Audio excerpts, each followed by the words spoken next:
I just say to all delegates, I apologize for the way this process has unfolded. I'm deeply sorry.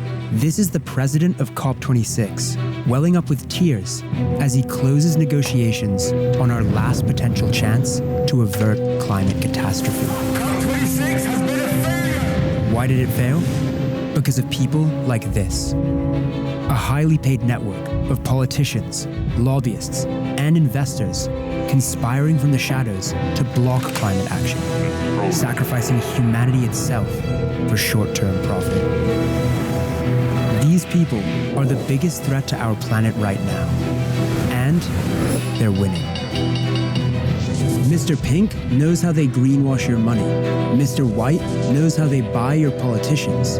Miss Blue knows how they steal your elections. And Miss Black knows how they sue the shit out of your government.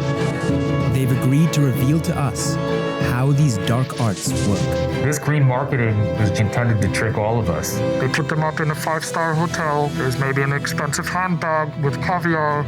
I became victim of harassment because I used the word that is used. The public doesn't have as much access to this information because the scale and power of fossil fuel companies exists in every part of your life.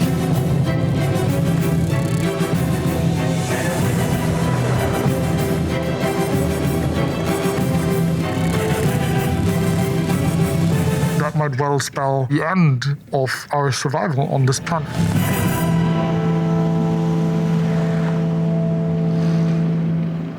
I was the chief investment officer for sustainable investing at BlackRock, the world's largest asset manager that now has around $10 trillion under management. That's trillions with a T. So you could say that it's the company that controls the world. BlackRock owns fossil fuel reserves equivalent to nearly 10 trillion gigatons of carbon-related emission. If you were to use that all in 1 year, that would be 30% of the total emissions in 2017. Having led what was called the largest and the most ambitious effort ever to turn Wall Street green, I can tell you that the vast majority of it is marketing, and it doesn't work, and it's wasting our time.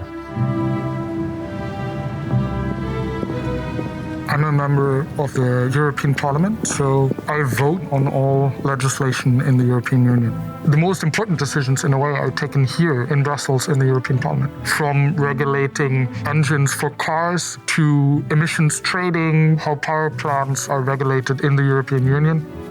For decades, the fossil fuel industry has done everything to lobby, to confuse the scientific debate, to cast doubt about what they knew, that the climate change exists, it's man-made, and it's going to heat the planet in a way that is threatening our existence on it.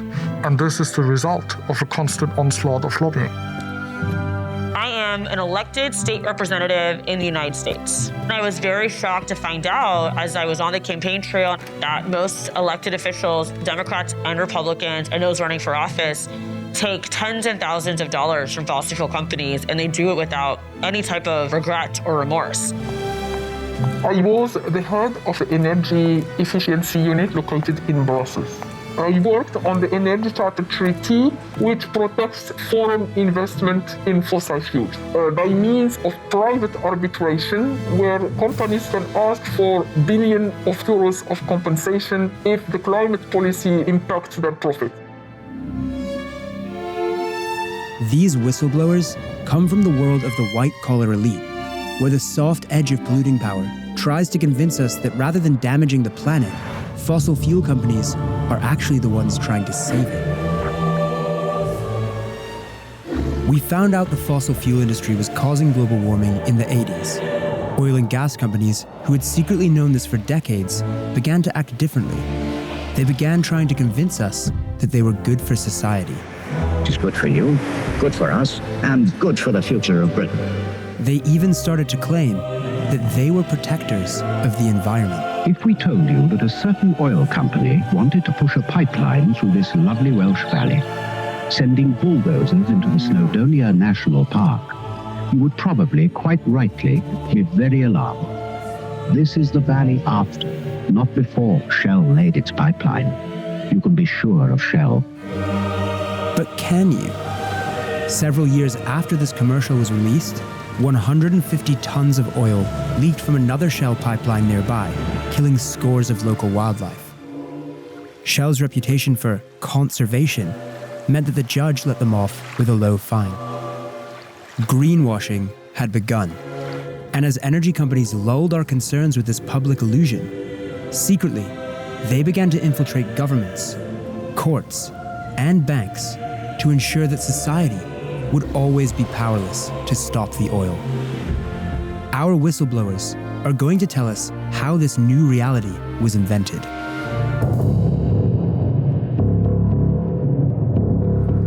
The divestment movement has been one of the most powerful tools in the fight against climate change, by encouraging investors to move their money out of oil and gas and turn their investment portfolios green. But who moves the money around? And where does it go? My job entailed going across all of our investment processes across the firm for $10 trillion of investing, and to make sure that these investment processes were taking into consideration environmental and social factors, sometimes called ESG, or environmental, social, and corporate governance factors, to make sure that we were investing as responsibly as possible while still serving our client interests of maximizing the return on their investments. The people in charge of managing investment portfolios, like BlackRock, couldn't risk losing money by moving investments out of the insanely profitable fossil fuel trade and into greener companies. So, they had to come up with a plan. They created a new kind of sustainable investment product called an ESG fund, which stands for Environmental, Social, and Corporate Governance. The best way to think about it is that this is the biggest and most large-scale effort ever to turn Wall Street green. But it's all a carefully crafted illusion. I started to realize that none of it made any sense. So every single time we would have a choice, we have to focus on either making money or making the world a better place. And the reality is, while we were telling the world that you could do both at the same time, the reality is that most of that was just marketing to get people to feel better about what we're doing. They're just moving money around behind the scenes. These ESG funds still contain fossil fuel investments. In fact, other than the new ESG label, they're almost identical. And Wall Street at large is using that as an opportunity to then exploit the growing social angst about the fact that nothing is getting done by selling a bunch of disingenuous investment products to the market that create the impression that they're doing something about it, when in fact it's just an opportunity to get more fees out of people. And because no one actually is regulating what it means to be green, there is no evidence that any of these things lower emissions or create any kind of impact. BlackRock became acutely aware of negative public opinion when protesters stormed their offices in Paris. But their solution was to simply say that their investments were green, and they did that by changing the very definition of green itself. If you go to the grocery store and you see two apples, and they're the exact same in every way, but one of them has an organic sticker, most people will pick the one that's organic. Governments could easily solve this by regulating what counts as a green investment. But not only are they failing to do that, they're actually going in the opposite direction. While oil and coal are the traditional bogeymen of climate change, natural gas also accounts for 8 billion tons of CO2 a year and 40 million tons of methane, which traps 120 times more heat than CO2. But the fossil fuel companies are now waging a secret war to classify gas as a green investment. So the European Union is about to get legislation that would classify natural gas as green and investment in natural gas as green investment. That might well spell the end of climate-friendly investment and thereby really make our efforts to stop climate change, to respect the 1.5 degree target, so much more difficult and thereby threaten our survival on this planet. And this is the result of a constant onslaught of lobbying. This hidden campaign to rebrand gas as a clean energy has coincided with a public psyops campaign to trick us. Wherever you look, it seems that companies like Chevron may have snuck gas stoves into their ads. We know it's going to take many forms of energy to meet the world's needs while creating a cleaner future for all.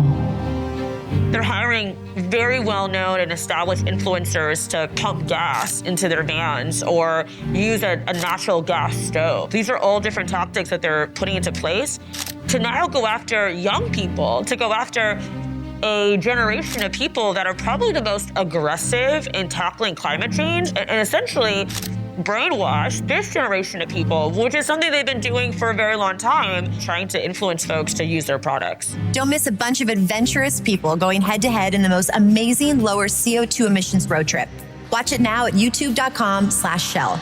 You see fossil companies trying to trick the American public and maintain their dominance through controlling almost every part of society. They not only pay into some of these media websites, but they even create their own to basically serve as a fake website that can share their propaganda and also smear whoever they want to smear. But how did the fossil fuel lobby convince our governments to classify gas as a green investment? The first method they use is outright bribery.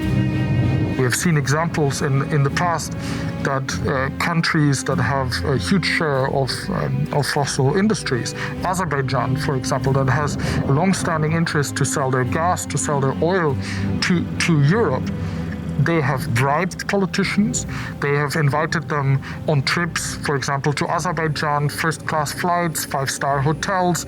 They find gift baskets with caviar or expensive handbags or whatever in their hotel rooms. We have cases on camera where members have accepted bribes from undercover investigative journalists. For some European MEPs, the planet itself is worth less than the price of a Louis Vuitton handbag. For those who want more money, a second method comes into play: the revolving door, where politicians are offered a job upon leaving office if they pull a few favors. The easiest thing, in a way, to buy politicians is to offer them a job in the future. In the European Commission, after leaving office, more than 50% of the commissioners are joining different lobby organizations.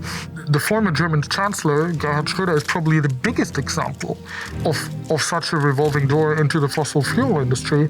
Gerhard Schröder, in office, greenlit a pipeline, and then after leaving office, joined the oversight board for that pipeline. So he was bought up by Vladimir Putin, it's a Russian state-controlled energy company, Gazprom. The third method they use is astroturfing, where they set up front organizations, fake professorships, and fake industry organizations to convince politicians that a chorus of people all want them to classify gas as green. Even if you're trying to talk to all sides of the argument and get well informed, and then you maybe speak to a professor, then you speak to an industry association, speak to a couple of companies, and you're hearing the same argument time and again, and you think, well, everyone agrees on that, so that must be the right thing to do for the law that I have to vote on, not realizing that actually you only ever talked to the same fossil fuel companies time and again, just through different organizations that they fund, that they control. The fossil fuel industry has even started using an election manipulation technique, where they siphon votes away from climate activist politicians by paying random people with the same name as them to run on the same ballot. And we actually saw this same situation in 2 other Florida state Senate races where there was a fake candidate that was filed in that election to basically pull votes away from Democrats because that candidate was advertised as being progressive. This has been referred to as the ghost candidate scheme or the fake candidate scheme, and it really is one of the most egregious examples of political corruption. By rebranding itself financially, legally, and in the public image, the oil and gas industry is weathering the tide of climate legislation. But even when that strategy fails, they have one final secret weapon at their disposal. An obscure agreement from the 90s called the Energy Charter Treaty gives fossil fuel companies the power to sue foreign governments for billions if they change any law that affects their investments. The cases are hidden from the public in so-called shadow courts. The second any government comes up with climate legislation, corporate lawyers appear from the shadows. The foreign-owned investor is allowed to sue you in what we call private arbitration. So what is private arbitration? It is a shadow court. It's a parallel system to our justice system. A shadow court consists of 3 lawyers. One acts as arbitrator, the other 2 represent either the country or the energy firm. But they rotate jobs, earning millions in the process. And when I say we have 146 cases today, these are the known cases. It is likely that there are more cases that we don't know, because under the Energy Charter Treaty, there is no obligation for the investor nor for the government that has been sued to make the case known. When Ms. Black raised the alarm about these shadow courts to her colleagues, she was bullied into submission by fossil fuel lobbyists who had secretly infiltrated the Energy Charter Treaty Secretariat where they worked. It's just unbelievable to be in Brussels, the capital of Europe, in 2018 and to be harassed. And I was wondering why this guy was reacting so badly, and in February, I think 2020, found out he works for a fossil fuel company while he was at the same time Secretariat. What this means is that no matter how loud you protest, no matter who you elect, and no matter how robust international agreements are, ultimately, it will all be blocked by 3 corporate lawyers in a room. The fossil fuel industry continues to claim they're committed to net zero emissions by 2050. Becoming a net zero emissions energy business by 2050 in step with society. Nice words, you say, but what does it actually mean? For starters, it would mean not conducting a shadow war to prevent net zero. The truth is that global warming isn't your fault. In fact, just 100 companies are responsible for 71% of global emissions. But they're willing to manipulate every aspect of reality to hide that. Across the world, there's a sense that we're finally divesting from fossil fuels. Our governments are finally investing in green energy. And finally, there are new laws being passed to protect our climate.